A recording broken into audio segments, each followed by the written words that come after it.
Ụmụnne m, ndewonu. Ọ nzukọ ụmụ nwanyị Igbo na-ebutere unu ozi. Anyị ji obiọma na-ekele unu. Anyị na-asị elee otu unu mere. Mana obi adịghị anyị mma maka ihe na-eme n'ala Igbo. Ọkachasị otu esi wee gbuo ụmụnne anyị ndị nọ na-enwere onwe ha ọgbakọ. Ndị uwe ojii ga-agbagbusie ụmụnne anyị. A lot of ụmụ anyị mụrụ amụ, ụmụ okorobịa ndụ na ume nọ n'ahụ na-enweghị ihe na-eme ha, agbagbusie ha, gbuo ha in cold blood. Obi dị anyị njọ. Anyị amaghị otu anyị ga-esi wee kwuo otu obi dị anyị.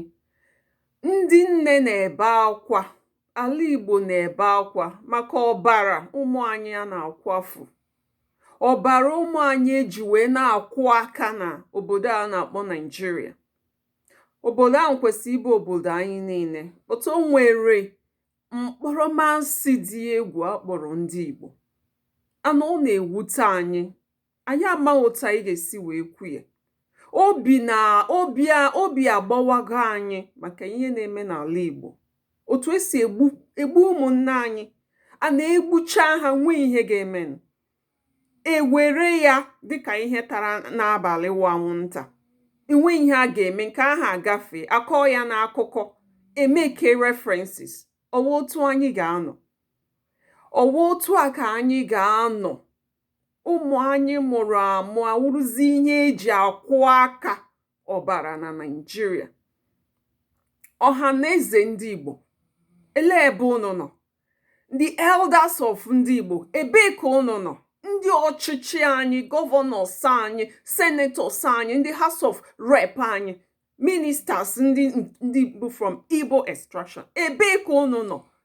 Ọkwa mmadụ nwa ọgọdọ ego na-ata. Elee mgbe ihe ndị a ga-ebi? Nke ọzọ asị ndị aba na mba, nke ọzọ asị ndị aba na mba, nke ọzọ asị ndị ekwuo na ihe na-ebe na-ebe. Nzukọ ụmụ nwanyị Igbo na-akpọku ọha na eze ndị Igbo, na-akpọku ndị niile nwere ọnụ n'ala Igbo, ndị niile nọ na political offices n'ala Igbo, ndị gọvanọs anyị, for the protection of our people.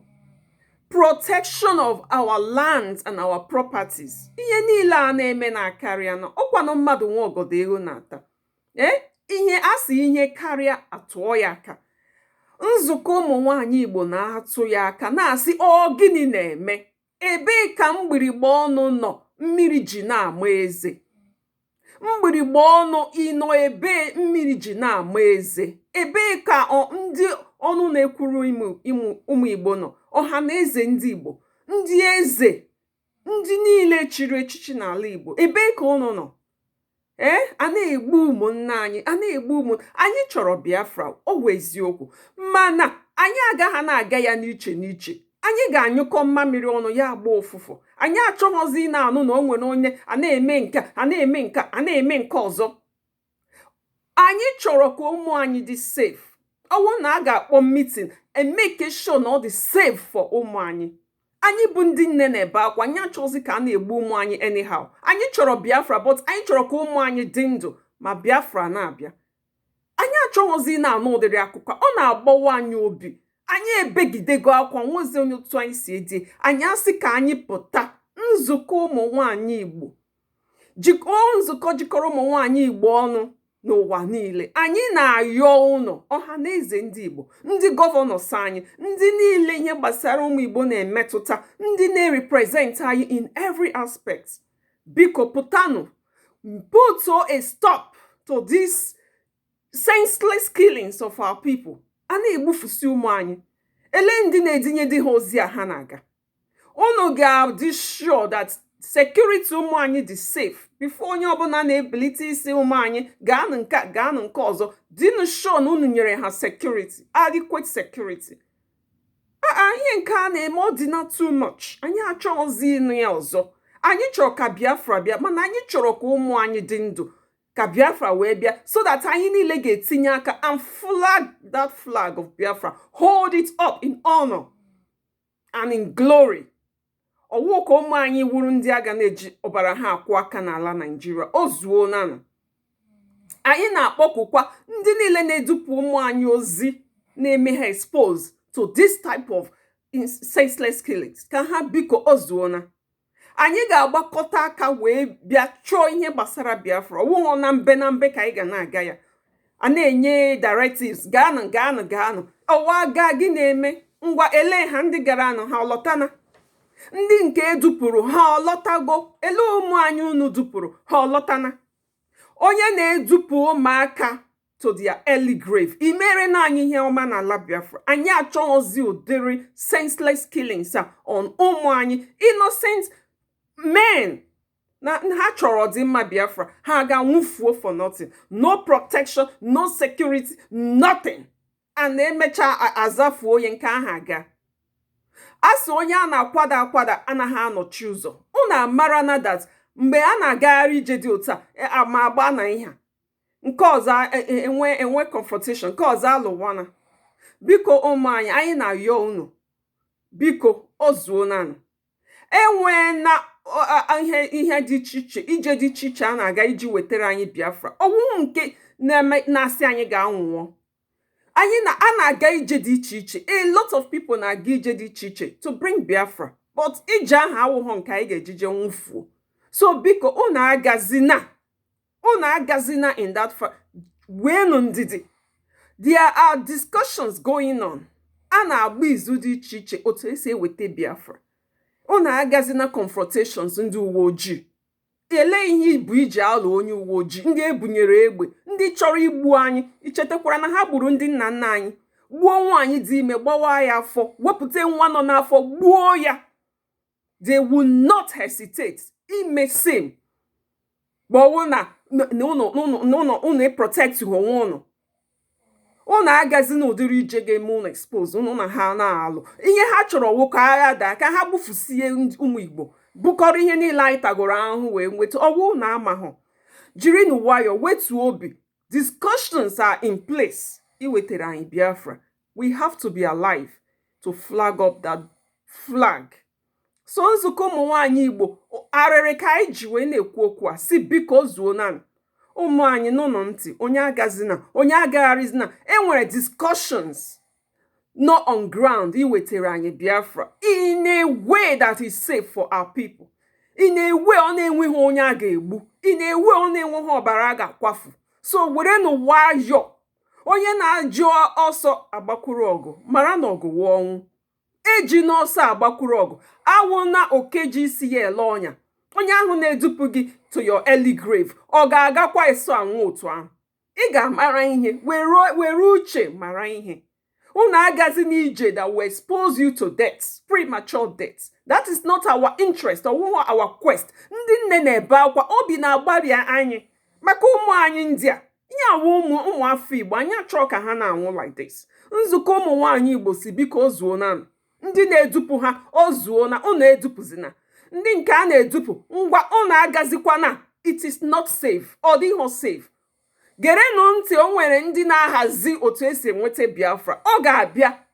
Anyị achọrọ nke eji ọbara wee na-enweta. Anyị chọrọ nke ga-abịa bru safe for everybody. Anyị enwe ọṅụ.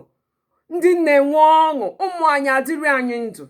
Ọ ihe anyị chọrọ. Biko nzukọ ụmụ nwaanyị Igbo na-ezipụ ozi a. Ịnụ ozi a gị gbasaa ya ka ndị niile nụrụ olu anyị. Anyị bụ ndị nne, anyị ebegidego akwa ike agwụna anyị. Anyị achọghọzi ibu ụdịrị akwa, arịrị na-erizi anyị. Biko o zuo nanụ. Ndị ndupu na-edupụzi na ụmụ anyị unu agazikwa n'ije a ga-eji wee lụwa ọgụ. Ndị uwe ojii agbawa unu egbe. Enwe ebe unu gbakọrọ ha si unu pụọ, unu ejiri udo na ọṅụ pụọrọ ha. Biko enwere ije a na-aga ka anyị na-aga ije ahụ anyị na-aga. Nzukọ ụmụ nwaanyị Igbo na-asị unu nwee ndidi. Ụmụafọ Igbo na-agara unu ije maka iwetara unu Biafra. Mana anyị achọghọ nke a ga-egburu mmadụ, nke a ga-akwafuru ọbara. So wetuo n'obi. Anyị na-ahazi ihe. Ụmụ Igbo nọ n'ụwa niile na-ahazi ihe. But wetuo n'obi ka ihe niile anyị na planụ ka o wee wike dabara anyị. Onye agazi n'ije a ga-eji egbu ụmụ anyị, onye edupụzi na ha. Ọ ihe nzukọ ụmụ nwaanyị Igbo na-ayọ unu taa, bikonu bikonu dododo. Anyị na-asị ndụ anyị bụrụ ndụ azụ, ndụ mmiri. Mmiri atana ma azụ anwụna. Ndụ anyị ga-adị ka echi, maka na echi anaghị agwụ agwụ. Anyị achọghịzi ili ụmụ Igbo maka just like that. Anyị achọghịzi ịnụ na egbuona, anyị achọghịzi ịnụ na atana, anyị achọghịzi ịnụ na efuona. Ọwụhụ Biafra ahụ anyị na-achọ dị ihe anyị. Biafra anyị na-achọ a na-akpa nkata ya ugbu a. So ị ga-ewetu obi, gee ntị n'ala ihe na-emenụ. Agazina confrontation ndị uwe ojii, onweghị uru ọ bara. Ọ ihe nzukọ ụmụ nwaanyị Igbo si ka ihe unu. Biko ụmụ anyị dịrị na anyị ndụ. Ndị di anyị biko unu na-aga ije a, unu na-agbasa ozi na-agwa ụmụ anyị ihe a na-eme ka ha ghọta na confrontation is not part of ihe anyị na-eme. Ị ga-alụ ọgụ na ịgba mgba na ime nka, ọwụ part of ihe asị anyị chọrọ, maka anyị achọghị ka ọbara ụmụ anyị ka akwafuo ya like that. Enwere ndị na-achọ ka egbe dawa ka ha wee gbufusie ụmụ anyị, were ihe niile ụmụ Igbo kpakọtara. That's not what we want. So biko a na-anọ n'ama onye ụjọ na-atụ aka n'ama dike ebe o ruchiri ahịhịa. Ọwụ onye anya na-eji ka ọgụ na-eri. And nzukọ ụmụ nwaanyị Igbo na-ayọ unu si biko dododo, o ji ọsọ agbakwuru ọgụ mara na ọgụ bụ ọnwụ. Anyị achọghị ka egbufusi ụmụ anyị ọzọ. Biko wetuo n'obi, Biafra ga-abịa, anyị ga-adịkwa ndụ ya abịa. Chineke chekwawa anyị, gọzie anyị, duwe anyị. Ihe niile ewu ihe ọma anyị na-ele anya n'ala Igbo, ọ ga-erutecha anyị aka. Ka anyị nwee ndidi. Chinchi sịrị ụmụ ya, nweenụ ndidi, ihe dị ọkụ ga-ajụ oyi. A na-agba izu maka Biafra. Biko onye ọbụla wetuo obi. O site adị mma, ọ ga-adịrị gawa n'ihu. Igbo nwekwara na mmadụ. Ọ na-ewefutesi na anyị ka a na-egbu anyị, anyị achọghịzie. O zuo nanụ. Ihe awa ozi nzukọ ụmụ nwaanyị Igbo na-ewetara unu. Onye nweta ozi a, biko gbasaa ya ka o wee rute ndị ọchịchị anyị na ụmụ Igbo niile aka. Udo dịrị unu. Ozi awa ozi si na nzukọ ụmụ nwaanyị Igbo. Ndụ anyị ndụ azụ, ndụ mmiri. Mmiri atana, azụ anwụna.